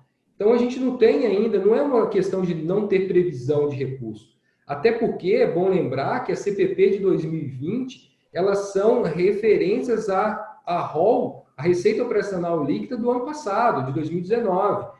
E muitas concessionárias publicaram lucro até muito expressivos, até no primeiro trimestre desse ano. Então, a gente está falando de uma verba que gerou obrigação no arrol do ano passado. Além disso, a gente teve uma paralisação até mesmo dos contratos que estavam em execução da chamada pública de 2019, que seriam executados agora em 2020. Então, 2 impactos vieram no mercado aí, né? Os rumores que deu uma paralisia para o futuro e a pandemia que deu uma paralisia para o presente. Porque a pandemia que fez com que os contratos foram paralisados, muitas vezes por impossibilidade de execução desses contratos. E, por fim, você me perguntou do fantasma, né? E aí, o fantasma que veio, e para mim, o fantasma é a Covid, né? Mas os rumores transformaram tudo isso num grande pesadelo para os associados, né? Devido à incerteza futura e à paralisação, né, dos contratos presentes. Na semana passada, para todos terem uma ideia, a gente estava trocando algumas mensagens no grupo da Abesco e vários associados começaram a colocar lá que, infelizmente, não consegue esperar mais, não consegue, porque o mercado, como paralisou, eles estão tendo que demitir, e alguns, infelizmente, de uma forma muito triste.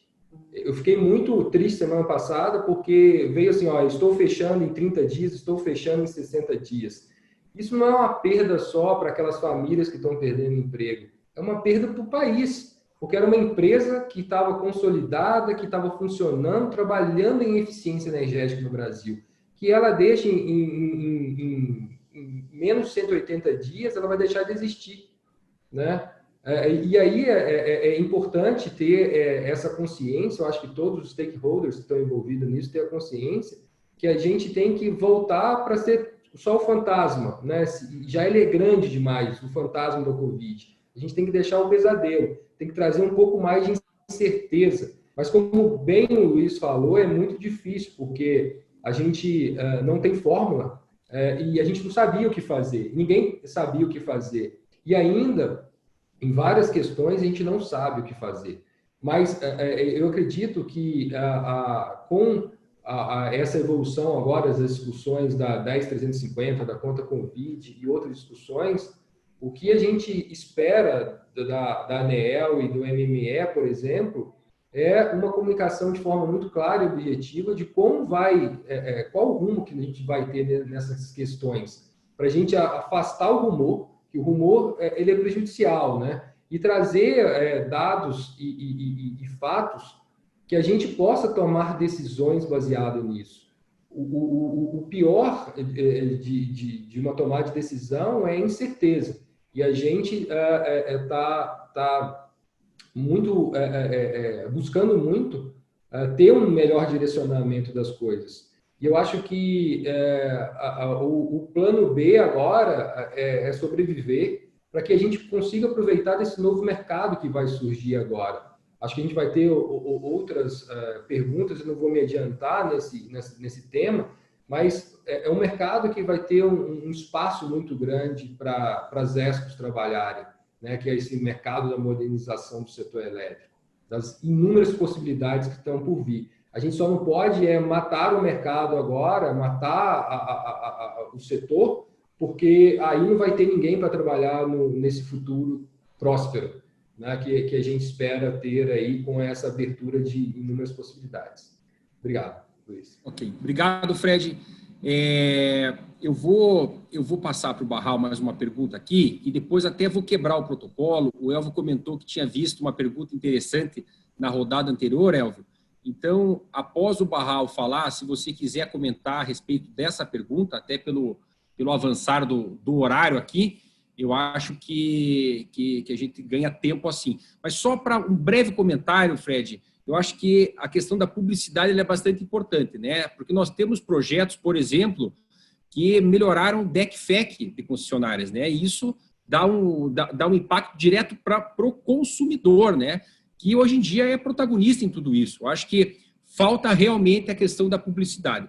Então, Barral, indo direto para você lá, no início do mês, né, desse mês, você, em outro webinar promovido pelo canal Energia, declarou com base nos cenários de comportamento de carga de energia em retração por conta da crise atual, não haveria necessidade de contratar novas usinas em 2020.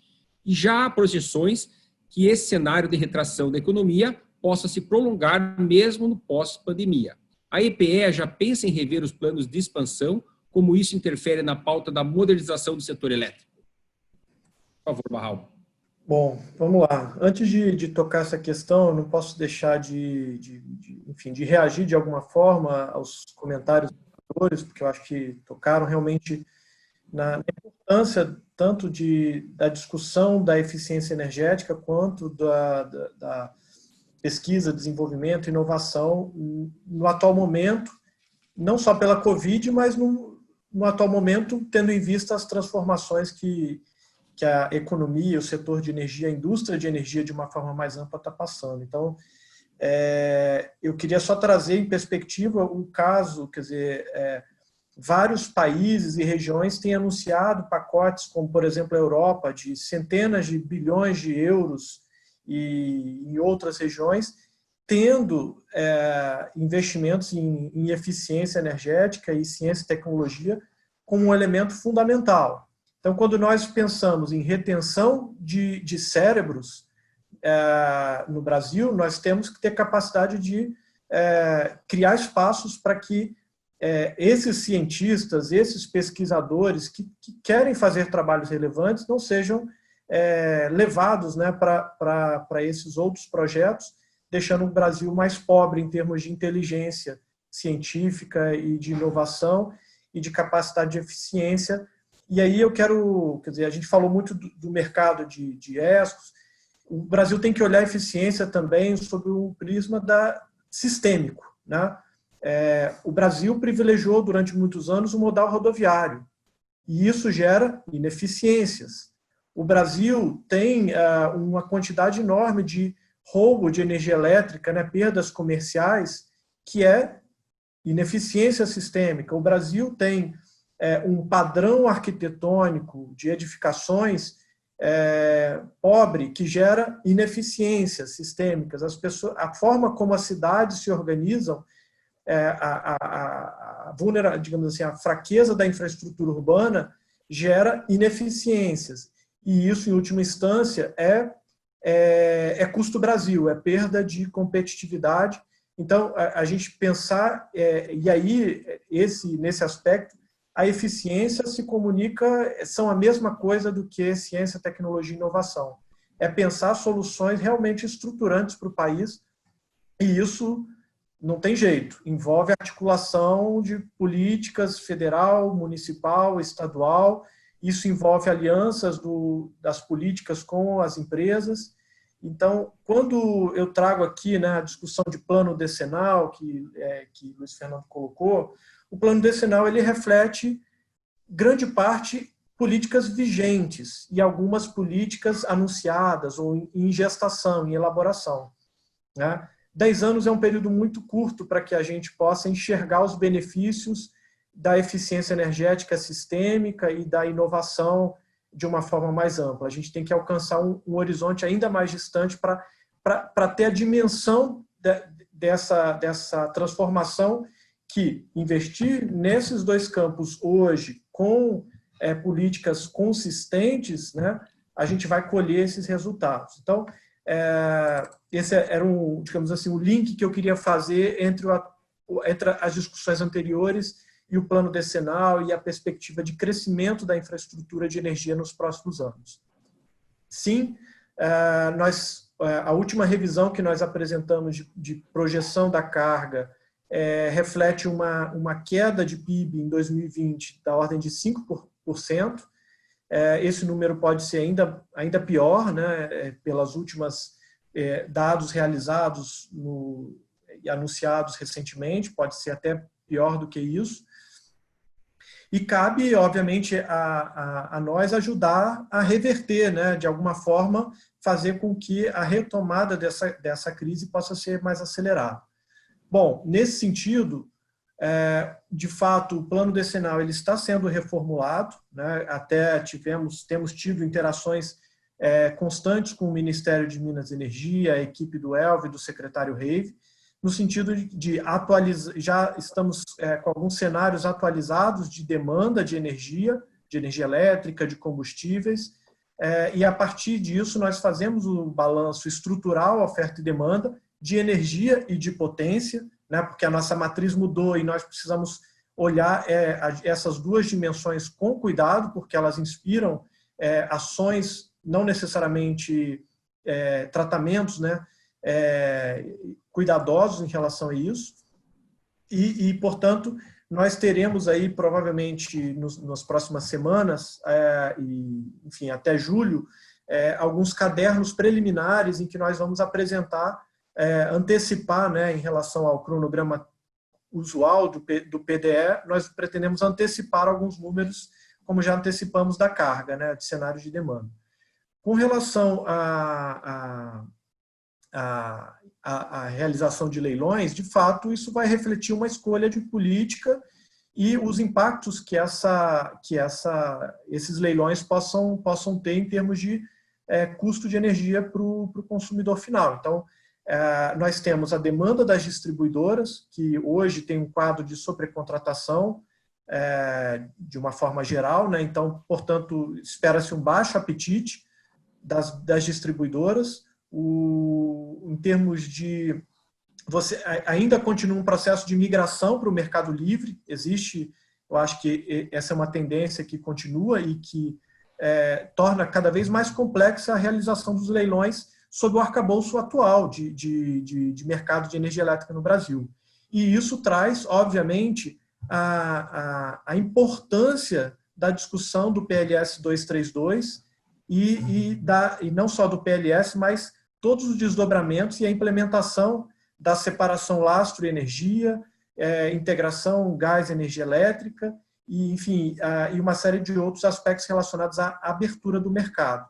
Nesse sentido, nós continuamos trabalhando bastante intensamente na agenda de modernização, de implementação daquilo que o PLS 232 está sinalizando, e o plano decenal, de uma forma geral, né, vai refletir o tombo que essa crise tem causado, mas, obviamente, trazendo algumas sinalizações de médio prazo, assim como o plano 2050, que está em vias de ser concluído, também vai trazer uma visão ainda mais abrangente para nortear as políticas públicas nesse momento de recuperação, né, no momento em que discutimos o processo de retomada da economia e qual o papel do setor de energia nessa retomada.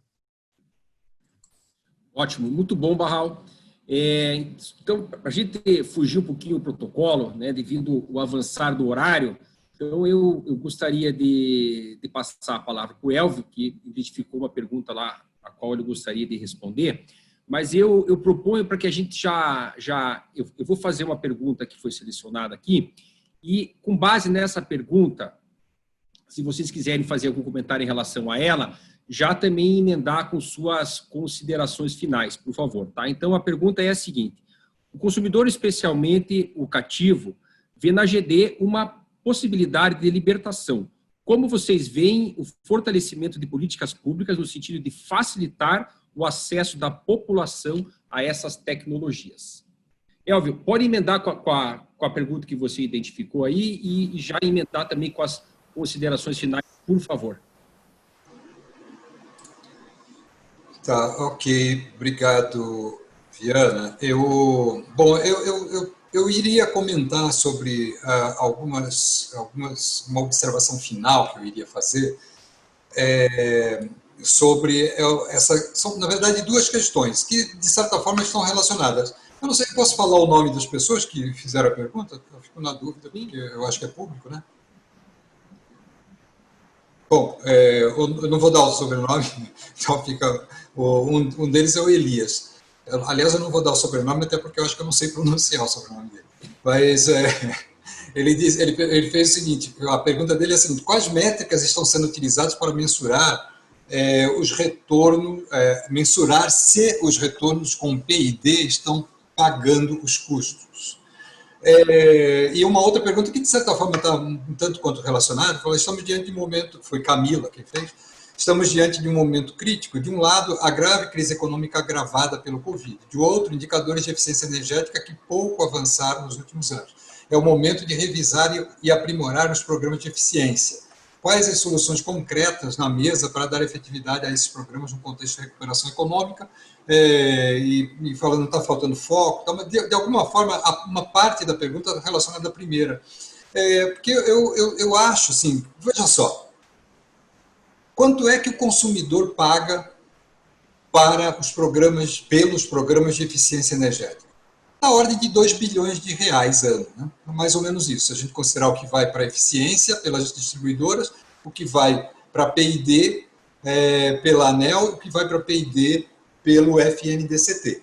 Então, esse é um volume de recursos bastante considerável, né? Então, qual é o efeito, como que o consumidor que paga essa conta está vendo o benefício sobre ele? Então, para mim, esse é algo extremamente relevante. E aí eu vou dar um exemplo aqui, porque eu sofro com isso há anos. Durante algum tempo, eu trabalhei, aliás, continuo, trabalhando com, investindo um pouco do meu tempo em pequenas centrais hidrelétricas. E nós temos, a sociedade tem uma visão que não é a correta, que não é a melhor visão dos empreendimentos hidrelétricos, de um modo geral, mas as pequenas centrais, especialmente, que se espalham pelo território nacional. Porque nós não sabemos mostrar quais são os benefícios que um empreendimento desse tipo traz. E nós temos evidências de que todos os empreendimentos eles acabam por melhorar todos os indicadores socioeconômicos e ajudam a desenvolver as regiões onde elas são implantadas. Mas nós não conseguimos mostrar isso com clareza. Culpa nossa, porque quem não é a favor desse tipo de empreendimento tem uma capacidade muito grande de mostrar o inverso. Então, eu acho, mostrar só o lado negativo. Eu acho que nós precisamos ser melhores em termos de comunicação. Nós não comunicamos bem. Então, nós precisamos mostrar para quem paga essa conta, e eu acho que aí o Frederico falou bem, né? Quer dizer, existem resultados muito importantes, mas nós precisamos falar um pouco melhor sobre isso. Então, talvez, eu não sei exatamente como resolver isso, porque cá entre nós não somos muito bons nesse negócio da comunicação, na minha opinião. Então, nós precisamos melhorar a nossa comunicação. Eu acho que o que o Elias coloca, ele está muito bem colocado, quer dizer, quais são os retornos? Como é que a gente, primeiro, mede o retorno? E existem como o Frederico colocou, existem os instrumentos para medir o retorno. Agora, como que nós mostramos esse retorno para a sociedade, para aqueles que são beneficiados? Porque fica muito fácil para quem não gosta muito dos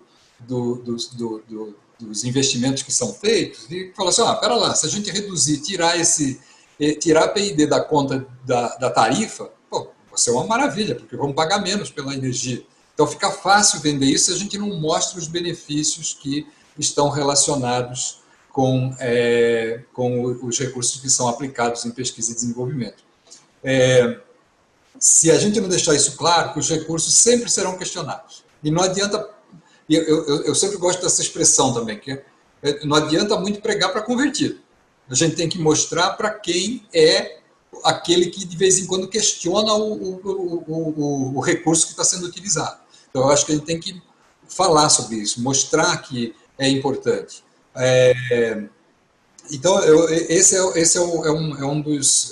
me chamou bastante atenção, porque eu iria fazer essa consideração no final do webinar, mas eu acho que a gente tem assim, efeitos importantíssimos. E aí, na questão de melhorar, como disse a Camila, melhorar, se não é o momento de revisar os programas, eu acho que a gente tem que identificar aonde estão as oportunidades, aonde estão as barreiras que precisam ser removidas, e aonde estão as oportunidades, e quais são as prioridades dentro dessas oportunidades, e fazer o máximo de esforço para que isso traga resultados bastante efetivos. Eu acho que isso é algo muito importante para que a gente tenha um bom resultado em relação aos programas, mais do que já tem, né, na realidade. E em relação a essa questão que você colocou, que também eu tinha anotado conta feita pelo Gilmar, que em relação ao cativo, como é que ele vê a GD como uma libertação. Eu acho que ele vê como um avanço, né? Um avanço, que é aquela questão lá do consumidor, a relação do consumidor com o setor elétrico, ele ganha uma nova dinâmica, ele começa a ter mais escolhas, ele consegue ser ativo, deixar de ser passivo no setor e ser um elemento ativo no setor.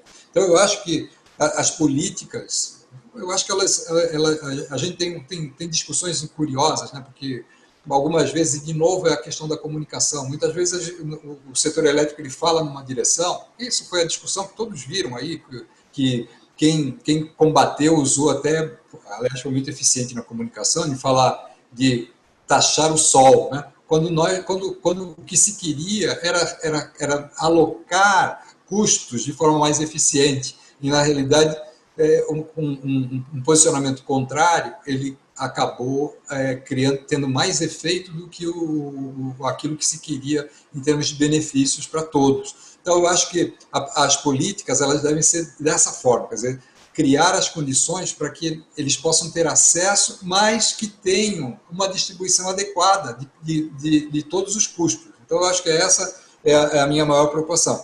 Eu agradeço que eu vi aqui algumas perguntas de colegas meus, eu fui durante alguns anos de uma universidade e vi aqui algumas perguntas, de pelo menos 2 que eu vi, ex-colegas de universidade que fizeram perguntas, o Rubem, Valplec, que fizeram perguntas aqui, mas nós não vamos ter tempo de responder, infelizmente, mas foram perguntas bem interessantes e eu, como é a manifestação final, quero agradecer de novo, Viviana, e a todos pela oportunidade de estar aqui repetindo aquilo que eu disse inicialmente. Quer dizer, nós só tem um jeito de aperfeiçoar a política pública, aperfeiçoar a regulação, é discutindo com a sociedade. Eu acho que é isso que nós precisamos fazer, discutir e discutir incansavelmente, estamos dispostos a isso, defendendo nossas ideias, nossas posições e ouvindo as posições que são contrárias, eu acho que isso é muito importante. E para finalizar, eu sugiro que nós tivemos aqui, pelo que eu pude ver aqui, 700, no pico, 700 e poucos pessoas participando. Nesse momento, eu acho que tem 544 ainda, 543, quer dizer, é um número expressivo. Eu acho que nós podemos até, num determinado momento, quando as coisas elas deixarem de ser rumores e passarem a ser coisas mais concretas, que a gente faça um novo debate, um novo seminário como esse, para discutir como que as coisas podem ser aperfeiçoadas. Muito obrigado pela atenção e pela paciência. Ótimo, Elvio. Muito obrigado. Dando sequência aqui, Foina, por favor, considerações finais. Bem, eu acho que vocês colocaram esse último ponto sobre a divulgação do que se faz em pesquisa e desenvolvimento, isso é importantíssimo, isso é uma falha nossa, a gente reconhece. Tem questões contratuais, muitas as empresas os contratam e exigem cláusulas de sigilo, em que a gente não pode divulgar os resultados das pesquisas, então isso também poderia haver algum tipo de atuação dos ministérios, dos órgãos responsáveis para pedir para as empresas, exigir que elas comprovem também o resultado, né, o retorno sobre o investimento em P&D, que é feito junto aos estudos de pesquisa. Mas a gente precisa divulgar sim, do que nós fazemos, e nós fazemos muita coisa. Eu acho que o resultado nós temos uma malha energética complexa, grande, do tamanho de uma Europa inteira, e extremamente segura. Até agora ela tem até aguentado cada tranco, que não é brincadeira, né? E isso é resultado de muito trabalho de pesquisa e desenvolvimento, de eficiência energética e de outras ações de pesquisa que foram feitas sobre esse setor energético. Eu vou ser rápido, já falei demais, falo muito. Agradecer aí o Luiz, agradecer ao Canal Energia pela oportunidade, parabenizá-los pela iniciativa, agradecer a todos que nos assistiram até agora, 536 pessoas é um número grande para essa hora do almoço. Então, parabéns a todos vocês, a todos nós, e vamos lá, vamos melhorar essa energia. Obrigado. Foi na Fred, por favor, considerações finais. Vamos lá. Primeiro, eu queria agradecer a oportunidade de, mais uma vez, tratar com pessoas brilhantes, né, desse tema que a gente tem que, como o Elvio falou, diminuir os rumores, né, e ir em frente, né? Eu acho que a gente está numa excelente oportunidade de seguir em frente, né? Lembrando que toda crise ela traz uma oportunidade de se reinventar, né? Sem as crises, muitas vezes a gente fica cômodo nos nas nossas casas, no nosso dia a dia. Então, eu acho que a gente nesse novo mercado da modernização do setor elétrico, por exemplo, as ESCOs, acho que a gente tem um papel muito importante nele, em termos de educação e cultura, né? Quando o Barral falou em termos de visão sistemática de eficiência, né? Quando eu falo de disseminação de cultura da eficiência, eu estou falando um pouco disso, Barral, dessa disseminação, dessa visão sistemática. O Brasil precisa disso, a gente precisa sair de uma visão míope, né? E integrar as coisas, ter a coisa de uma forma geral. Então, eu acredito que nesse novo modelo, as ESCOs serão bem importantes nesse novo modelo, nesse momento de educação e cultura, para os consumidores, para os prosumidores e para os gestionadores, né, que acho que é assim que está sendo dito essas terminologias, né? E aí vem as inserções de novas tecnologias, IoT, inteligência artificial, monitoramento de energia, a digitalização, né, das medições, o consumidor se empoderando mais dos seus dados e tendo como agir ali. Então, as ESCOs, nesse momento, nesse novo mercado, nesse novo modelo, acabam tendo um papel bem interessante, porque tem um profundo conhecimento da engenharia para a eficiência, e aí vem a introdução das novas tecnologias e, por exemplo, dos modelos tarifários que estão por vir, do uso de baterias, do uso de geração distribuída, e juntar tudo isso, né, debaixo de uma expertise para levar isso ao mercado. Eu acredito que vai ser um papel muito das ESCOs, né, as ESCOs que vão atuar nesse novo mercado. E é isso, pessoal. Eu agradeço demais. Eu vi algumas perguntas ali direcionadas a BESCO, tentei responder durante o nosso bate-papo aqui. É difícil fazer isso, né? Prestar atenção aqui e responder, mas eu fiz. E a BESCO está à disposição de toda a sociedade, de todo mundo que está ouvindo. O meu e-mail é frederico@besco.com.br, caso queiram tirar as dúvidas diretamente, queiram abrir uma linha de contato. Eu acho que a gente está, né, de portas abertas para todo mundo. O Barral também falou um pouco da visão sistemática em termos de infraestrutura, né? Eu até recebi aqui um WhatsApp aqui de um amigo lá da BESCO, e ele falou: olha, fala um pouco disso aí. E a questão de infraestrutura, saneamento é importante. Eu tinha notado aqui, até para tocar nesse ponto, que teve agora um decreto que introduziu geração distribuída, saneamento como áreas, né, prioritárias de investimento, que são passíveis de debêntures, por exemplo, e eu acredito que a gente tem que colocar lá eficiência energética como mais uma linha daquele rol que foi introduzido como passíveis, né, dessas operações. Porque a gente tem projetos de eficiência de grande vulto que podem utilizar desses meios financeiros para a gente alavancá-los.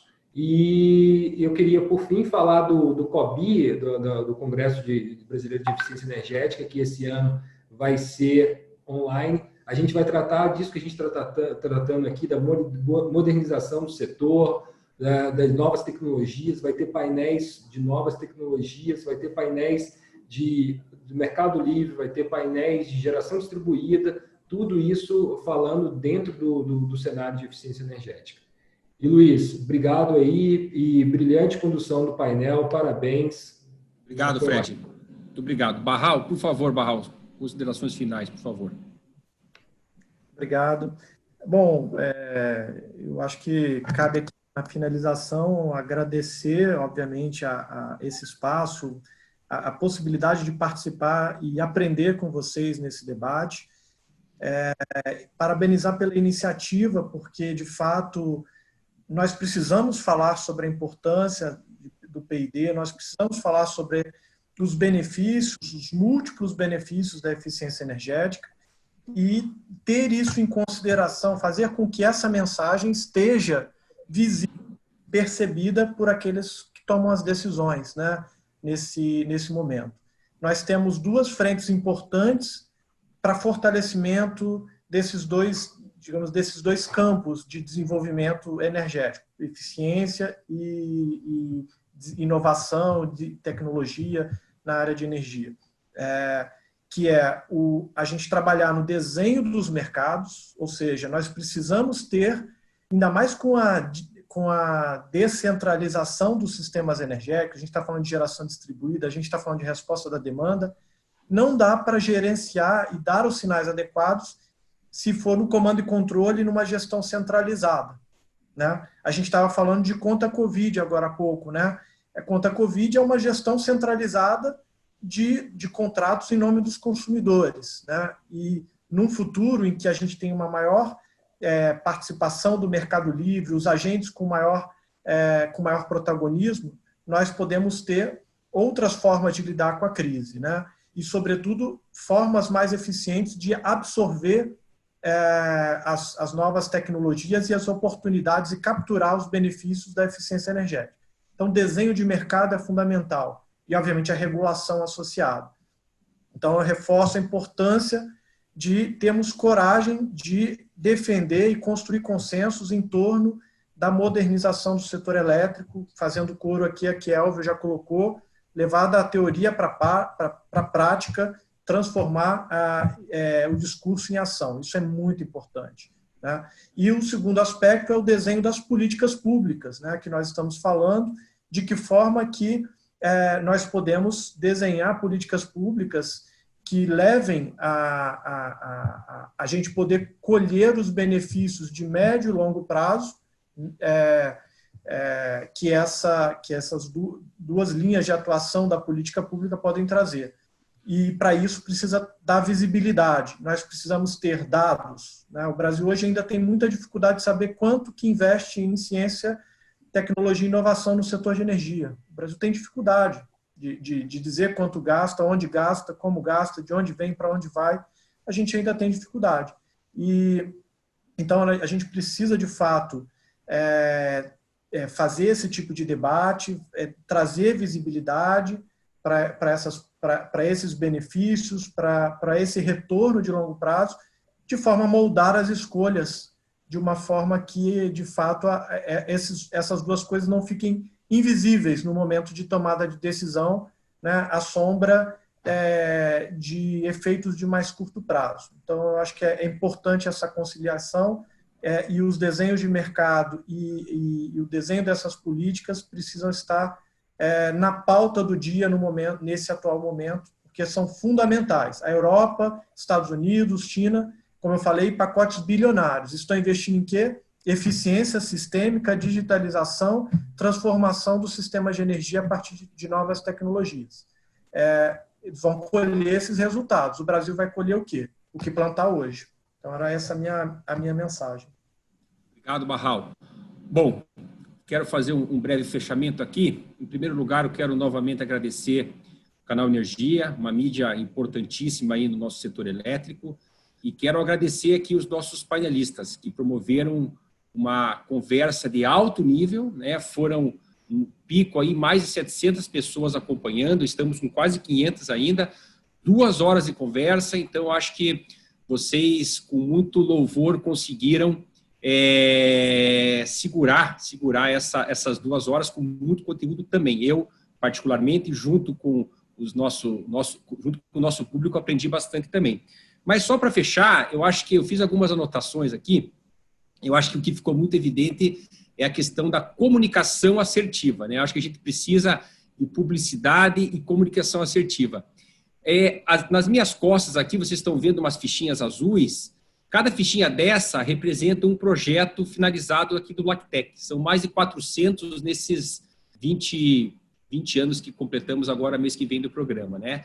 Então, eu acho que a gente precisa realmente dar mais publicidade, a gente precisa cada vez mais fazer com que o prosumidor, que foi uma palavra que apareceu aqui, que, na verdade, hoje em dia, o grande protagonista do setor elétrico é o prosumidor, né? É o consumidor de energia. Então, a gente precisa fazer com cada vez mais que eles saibam o que a gente vem fazendo, porque o projeto está aí com o bem comum, né? Eu acho que os projetos de P&D e de eficiência, eles estão aí para, além de melhorar as questões voltadas às concessionárias de energia, as questões voltadas aos órgãos governamentais, tais como ANEEL, MME, MCTIC, EPE, assim por diante, o consumidor faz parte disso tudo, né? Hoje em dia, eu queria encerrar aqui, né, porque hoje em dia eu vejo um grande trabalho colaborativo acontecendo, né?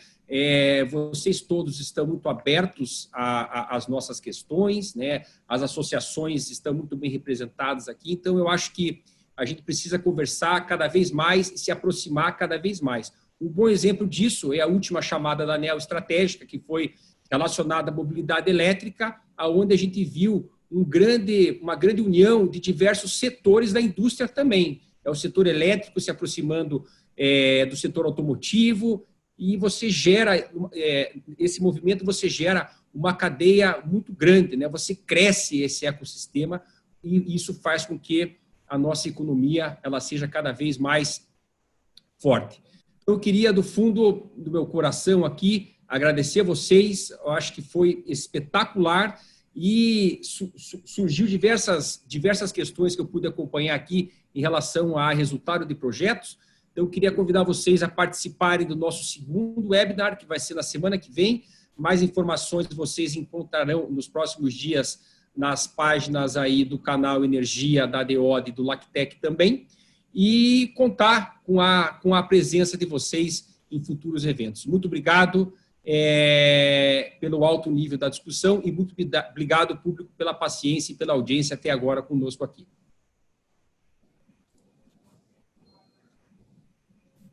Quero agradecer a todos novamente que estiveram conosco neste webinar e informar que nos próximos dias esse conteúdo ele estará disponível no YouTube do canal Energia, cujo endereço é youtube.com/TV Canal Energia.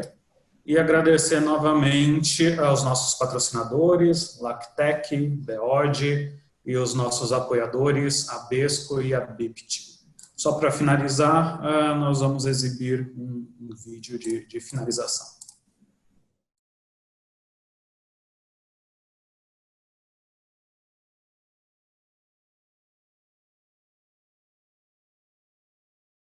O setor produtivo aprimora constantemente seus processos em busca de eficiência, qualidade e redução de custos. Nossas soluções em projetos de pesquisa buscam atender às demandas do mercado quanto à inovação tecnológica em produtos, equipamentos e processos, e são aderentes às preocupações mundiais de agora e do futuro. Contamos com ampla infraestrutura laboratorial para atender a todos os segmentos da indústria, com análises criteriosas e complexas, além de consultorias para o aprimoramento de produtos e processos. As grandes obras de infraestrutura também ajudam a fortalecer a economia do país. Por isso, estamos sempre atentos às necessidades do mercado quanto à oferta de serviços tecnológicos para dar o suporte adequado em todas as fases do empreendimento, do projeto à operação. Contribuímos em várias frentes de inovação e tecnologia para o desenvolvimento sustentável dos setores que impulsionam a economia de nosso país.